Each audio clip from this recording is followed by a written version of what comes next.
Parole prophétique pour l'année 2024. Ijambo ry'ubuhanuzi ku mwaka w'ibihumbi 2024. L'année 2024. Umwaka wa 2024. 2024 Rero umwaka wa 2024 sera une année de grands changements uzaba ari umwaka w'impinduka zikomeye dans toutes les structures de nos sociétés sur toute la planète. mu bigize ubuzima, imiterere y'ubuzima bw'abantu ku mugabane w'isi wose. Pas seulement en un seul endroit. Ntabwo ari mu gace kamwe gusa, Puisque le monde est devenu globalisé, kubera ko isi yabaye nk'umudugudu. alors un événement qui se déroule dans une partie du monde impacte toutes les autres parties du monde. Kubw'iyo mpamvu ikintu kibera mu gace kamwe k'umugabane w'isi kikagira ingaruka ku isi yose. Voilà pourquoi la guerre d'Ukraine nous atteigne. Niyo mpamvu intambara ya Ukraine itugeraho. Voilà pourquoi la guerre entre Israël et Hamas nous atteint. Intambara hagati ya Hamas na Israeli ikatugiraho ingaruka. Parce que le monde est devenu globalisé. Kubera ko isi yabaye nk'umudugudu umwe. Alors, l'année 2024 sera une année de grands changements. Ubwo umwaka wa 2024 uzaba ari umwaka w'impinduka zikomeye Dans toutes les structures de nos sociétés sur cette planète. mu bice byose bigize imibereho y'abantu ku mugabane w'isi. 1. Sur le plan économique, Icya mbere, ku rwego rw'ubukungu, le monde va connaître des crises sans précédent. isi izahura n'ihungabana ritigeze ribaho. 2. Icya kabiri, Sur le plan financier, ku rwego bijyanye n'amafaranga, les États vont plonger dans des déficits en ce qui concerne la dette souveraine jamais égalée dans le passé. ibihugu bizinjira mu myenda ikomeye kurusha imyaka yatambutse. Il y aura une perte du pouvoir d'achat au point que plusieurs ménages vont connaître la précarité jusqu'à la pauvreté. Hazaba gutakaza cyane ubushobozi bw'ifaranga ku buryo ingo nyinshi zizabura ubushobozi amikoro. 3. Icya gatatu, Sur le plan sécuritaire, umutekano ku isi, dans le monde entier, ku isi yose, les guerres vont s'intensifier. intambara ziziyongera cyane Dans le monde avec leur lot de souffrance. mu isi ndetse n'imibabaro myinshi. Nous verrons l'accomplissement de la prophétie de Joël dans ses débuts. Tuzabona gusora k'ubuhanuzi bwa Yoweri mu ntangiriro zabwo. Joël chapitre 3 versets 9 à 10. Yoweri igice cya gatatu umurongo w'icyenda kugeza ku w'icumi. Publiez ces choses parmi les nations, préparez la guerre, réveillez les héros, qu'ils s'approchent, qu'ils montent, tous les hommes de guerre. De vos royaux, forgez des épées, et de vos serpes, des lances. Que le faible dise, je suis fort. Nimwamamaze ibi mu mahanga, mwitegure intambara, muhagurutse intwari, abarwanyi bose bigire hafi bazamuke, amasuka yanyu muyacuremo inkota, n'imihoro yanyu muyicuremo amacumu, n'umunyantege nke nawe ahige ko ari intwari. Amen. Pourquoi est-ce que nous verrons seulement le début de l'accomplissement de cette prophétie?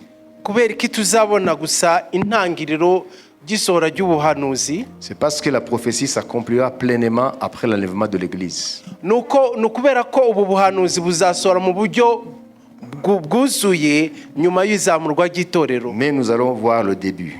Ariko tuzatangira kubona intangiriro z'iryabwo. 2024, nous allons voir cela. 2024 tuzatangira kubona intangiriro ry'ubuhanuzi. Ça veut dire les équilibres qui maintenaient une paix relative dans le monde seront complètement rompus. Ça a commencé à être rompu, mais ça va définitivement se rompre. Nubango icyatumaga icyari gifashe kigatuma haba agahenge k'amahoro ku isi biriho biragenda bisenyuka bitakaza imbaraga. Byaratangiye ariko turagenda byongera. Voilà, donc c'est ce qu'on appelle la course aux armements. Nicyo twita ukugusiganwa kw'ibihugu kugwiza intwaro no gucura intwaro. 4.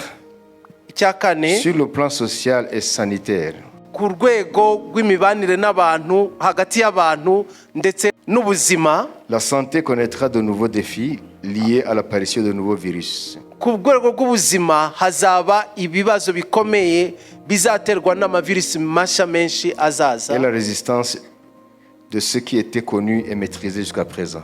ndetse n'ayari asanzweho azagira imbaraga ku buryo bigora kuyarwanya. Sur le plan social, les familles feront face à des pressions énormes. Ku rwego rw'imibanire hagati y'abantu, imiryango izahura n'ingorane nyinshi Au sein de ces nouvelles dynamiques qui sont déjà à l'œuvre dans le monde. hagati y'izo mpinduka zamaze kwinjira no mu isi.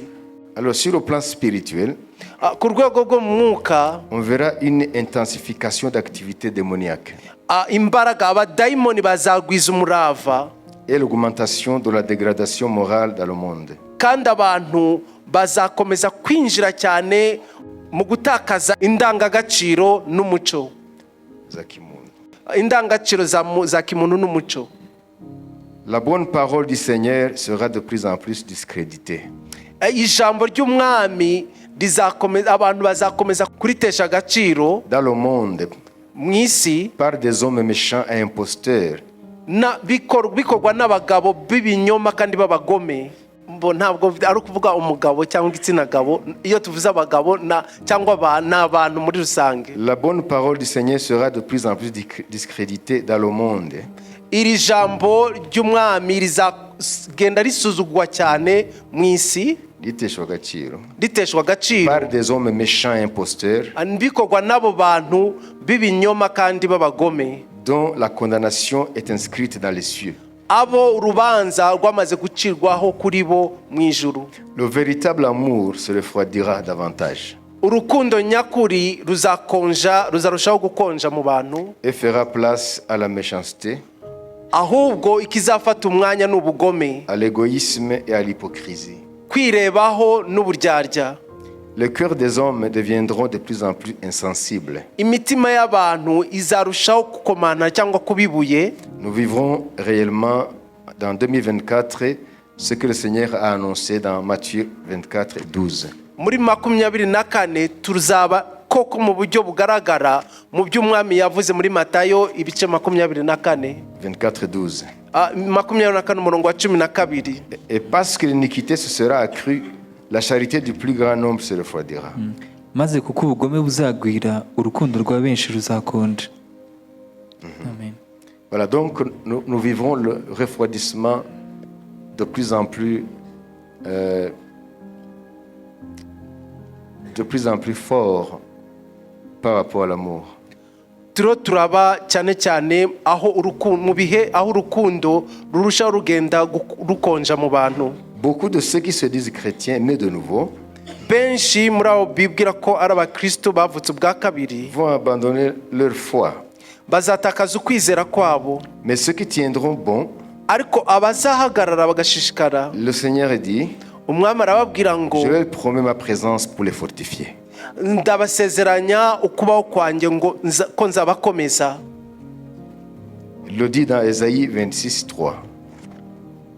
À celui qui est ferme dans ses sentiments, tu assures la paix.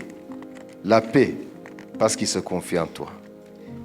Nibyo dusoma muri Yesaya, ugushikamijeho umutima uzamurinda abe amahoro masa kuko akwiringiye. Amen.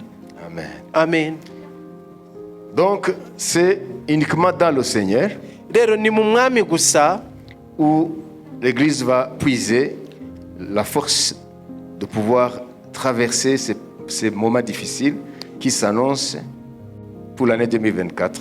ni mu mwami gusa itorero rizavomamo imbaraga zo kubasha guhagarara muri ibi bihe bitubona bituri imbere mu mwaka wa 24.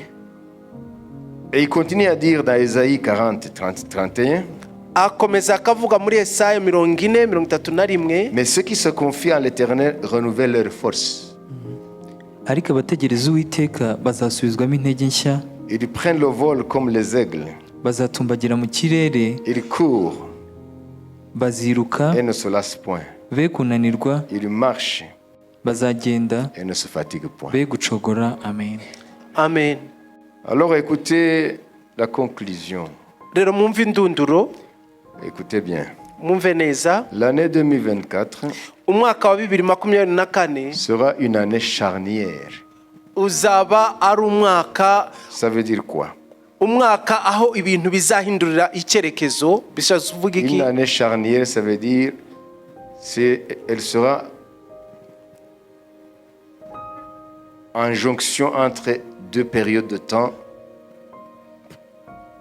diamétralement opposées. Ni umwaka uzaba uhuje ibihe bibiri bitandukanye cyane. L'année 2024 sera une année charnière Uzaba ari umwaka ufatanya ibyo bihe byombi, qui ouvre la porte vers une période de vaches maigres.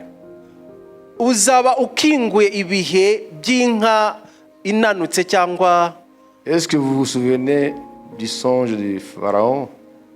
Muribuka inzozi za Farawo Il avait vu aho yabonye les vaches maigres et les vaches inka zinanutse grasses. n'inka zibyibushye.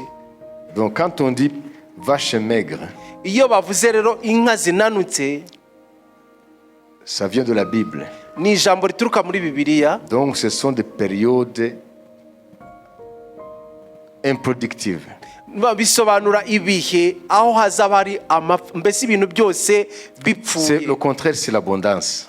Ikinyuranyo cyabo ni igihe cyabyo n'uburumbuke. Donc 2024, au lieu d'amener le monde dans la prospérité, mais 2024 étant une année charnière, elle va ouvrir la porte à une période mondialement connue comme période de vaches maigres. Umwaka w'ibihumbi 2024 aho kutwinjiza mu bihe by'uburumbuke, ahubwo bizinjiza isi mu bihe by'amapfa n'inzara.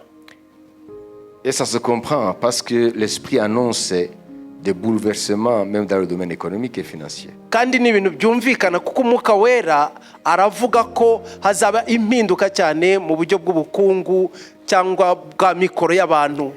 Oui, 2024 sera l'année des possibles. Yego 2024 uzaba ari umwaka w'ibintu byose ko byashobora kuba. Ceux qui sauront puiser leur force dans le Seigneur Kuri abo ngabo bazashobora kuvoma imbaraga mu mwami, en agissant conformément à sa parole bagakora bubakiye ku ijambo rye, et soutenus par leur foi inébranlable. kandi bashingiye ku kwizera kwabo kutajegajega. À ceux-là Kuri abo bantu qui vont vivre selon la parole de Dieu, bazaba ku ijambo ry'Imana rivuga, qui vont affronter les défis qui s'annoncent par la foi, bakazahangana n'ibihe bibi bije mu kwizera, sans toutefois imiter le monde, batigana isi, mais en sachant que leur force se trouve dans le Seigneur. ariko bazi neza ko imbaraga zabo ziri mu mwami. Le Seigneur promet sa présence, Umwami arabasezeranya kuzabana nabo, son assistance, kuzabafasha, kuzabashigikira, sa protection, kuzabarinda, et ils vivront tous les possibles kandi ibyo byose bidashoboka kuri bo bazabibaho mu buryo bushoboka. au sein de ces dynamiques qui feront peur, Hagati y'izo mpinduka nyinshi zaba ziteye ubwoba, et ils vont vivre beaucoup de possibles. ariko bo bazaba mu bihe aho ibintu bizabashobokera. Donc 2024, Rero 2024 sois parmi les héros de la foi. uzabe muri izo ntwari zo kwizera. 2024, Umwaka 2024 sois parmi ceux qui vont marcher avec la parole de Dieu. uzabe muri abo bantu bazagendana n'ijambo ry'Imana. 2024, Umwaka 2024 que tes yeux ne se détournent jamais de la face du Seigneur. amaso yawe ntazigere ajya ku ruhande yo gutumbira umwami. Pour terminer, Mu gusoza, l'étoile brille beaucoup amanyenyeri aracana cyane. lorsque le ciel est sombre. Amanyenyeri acana cyane igihe igicu kijimye, Lorsque le ciel est sombre, igihe ijuru ryijimye. c'est dans les ténèbres qui s'annoncent Ni mu mwijima uri imbere Les ténèbres qui s'annoncent à partir d'aujourd'hui, là, umwijima uri imbere muri uwo mwaka twinjiyemo, c'est là où les hommes de foi niho abantu bo kwizera vont briller bazamurika bagacana comme les étoiles nk'amanyenyeri, dans le firmament. nk'amanyenyeri ku ijuru. Alors, sois cette étoile-là. Rero ba umwe muri izo nyenyeri. Amen. Amen.